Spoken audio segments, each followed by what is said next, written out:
My own brother, SM Jesus, SM Jesus, Gachasima,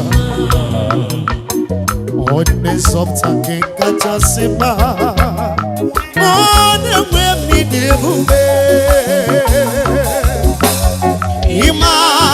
Emmanuel, Chuku on the bere. On your moms and because God bless you. In a Indonesia.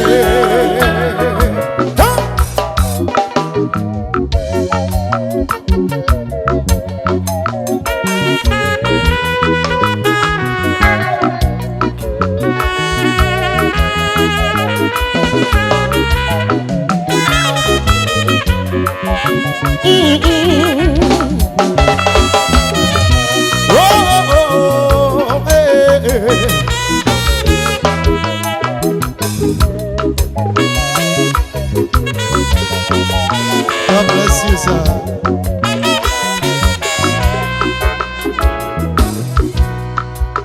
Achichana mame, Chimo chamekelengio. Iba musiki mane modalu. FearGod mane mo ekenegi dalu. Sa Oma tomarechi Onumani anuneya Mone marono gagosi Mono gagosi amagi Mone limbo Nakane no dikukumo Nenu dikukumo Sonyaba Sofia Sonyaba Sofia Onuma anunemu Amongo gonati waki Ojambe wilo Nano jambe wilo Nano jambe wilo Onuma anunemu Jama jebe Nisonu meje Naba naba nisonu banao Bagene mi fenge meluti ukuna Gobi weni yama vyakeneli Vyagono mane vyakene kanile koyono Nalo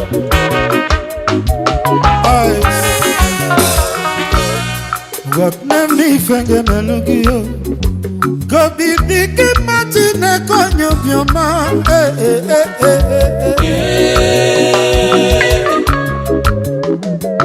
Emanero motorizo Chukwa kwela Anorum chori kikwe Chukwa kwela Anorum chori twasi Chukwa kwela Anorum chori bon Mana chukwa kwela Wero kwano di Jigide mo nenuwa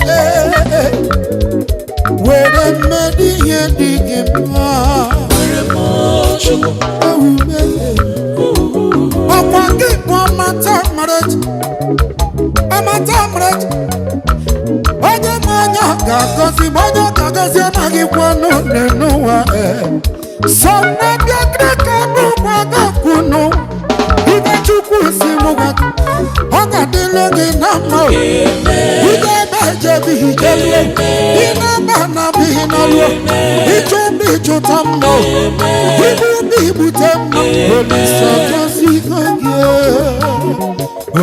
Wakna mi fenge melugi Kodidigi mama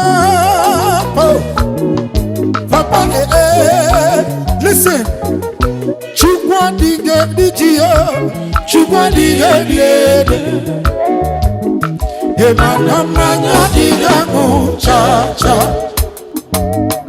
Ano dige to Mancha Asino bruno wano nakuya Nanu nine dini mafia Nobuya weo Chukwa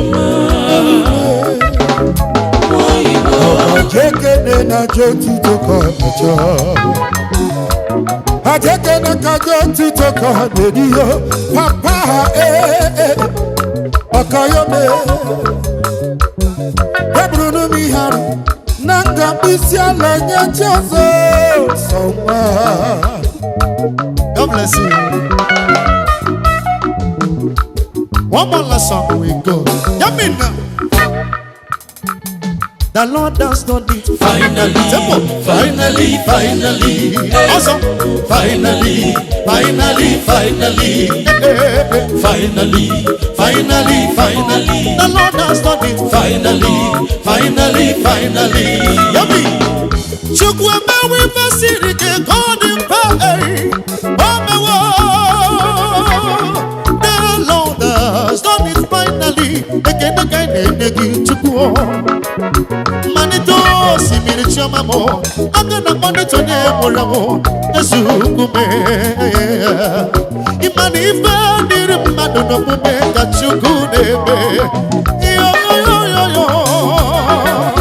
yele kafesi mwane momewo God bless you iwoni kebute mmae oh the Lord has done it finally Chineke mewo omechawo thank you oh agiko ozugonu oh na trumpet adi n'etiti dị ka ngaji ofe